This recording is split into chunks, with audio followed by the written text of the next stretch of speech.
Hey everyone, and welcome to another episode of the Tequila Tuesday Show. I am your host, Justin Baldwin, and the tequila we're talking about today is Corralejo. Now, this comes by way of a recommendation by a friend, and I would say probably half of the tequilas that we've done so far on the show are recommendations from other people. So I'm excited to try this. Now, I will say, during my research for this tequila brand, I found that there is hardly nothing, barely anything, about the founding and how everything is done and made, and really any information about this tequila. Now, I will say, Hacienda Corralejo was founded in 1755. It was the first estate to produce tequila commercially. Beyond that, I couldn't find any information. Not a founder's name, not exactly where their agave fields are at, none of that stuff. The NOM number, 1368, however, does produce 3 other tequilas that are currently active. They have in the past produced an incredible amount of tequilas that are no longer active. On the bottle, this is the Blanco, as always for the show so far. This is the Blanco version. I find it interesting that they say Silver, Blanco, and Plata, making sure that no one mistakes what this tequila is, using all 3 names known for the freshest of the tequilas. Moving down the label, I'm also interested how narrow and tall they chose to make the bottle. On the back, you do have the bottle number. It's stamped, look like it's a roller stamp, it looks like. And then it has the lot number back here as well. Now, I do know that they use a roller mill to crush their agaves. And interestingly enough, as have a few of the other tequilas we've previously talked about recently, they use an autoclave system to cook their agaves, more like a pressure cooking system instead of brick ovens or really any sort of other device. It's a pressure cooking system that they use. And so I'm pretty excited to try this for you guys.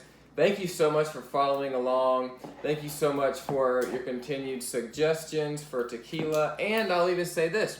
I recently had someone give me a suggestion for how things look, so I'm going to be working towards that here in the next episode or 2. I think I'll have all that planned out and set up, so the look of the show will be different for sure. So it looks like they have a screw top at the beginning. It is a real cork, so I'm glad to see that, but it's put into a lid of some sort that is ridged. Smells very good. That is ridged to make it easy to grip. They do use copper pot stills, which I'm glad to tell you.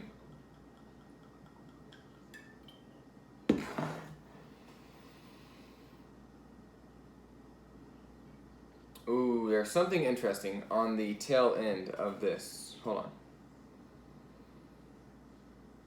It's almost like a sweet...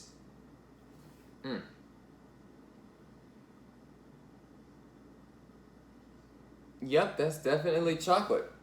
Definitely... I've never smelled that before, but there's definitely a tail end of chocolate. So that is something, a first for me, that I've smelled in tequila. So let's try this.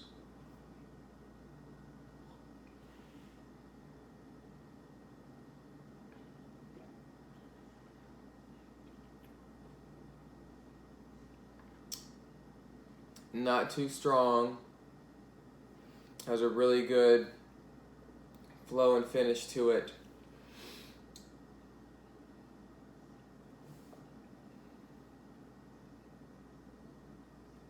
Wow. It definitely, it does bite a little bit in the back of the throat, but not not near as bad as some other things. that we've tried on the show before.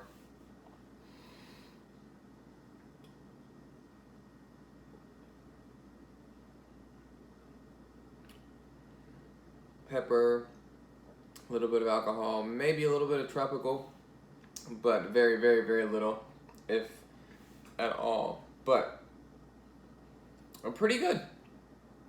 Pretty good tequila for sure. I definitely recommend this. Yeah. Definitely recommend this to you guys. They only have the 750 milliliter bottle, so it's only about $30-ish, so that's not a terrible price point either.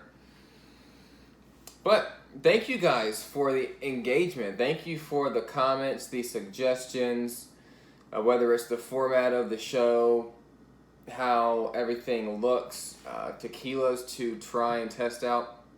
I'm really glad that you guys are diving into this with me and are following along with me on this. As always, here is to your continued health, wealth, love, and happiness. Please drink responsibly. I'll see you next week.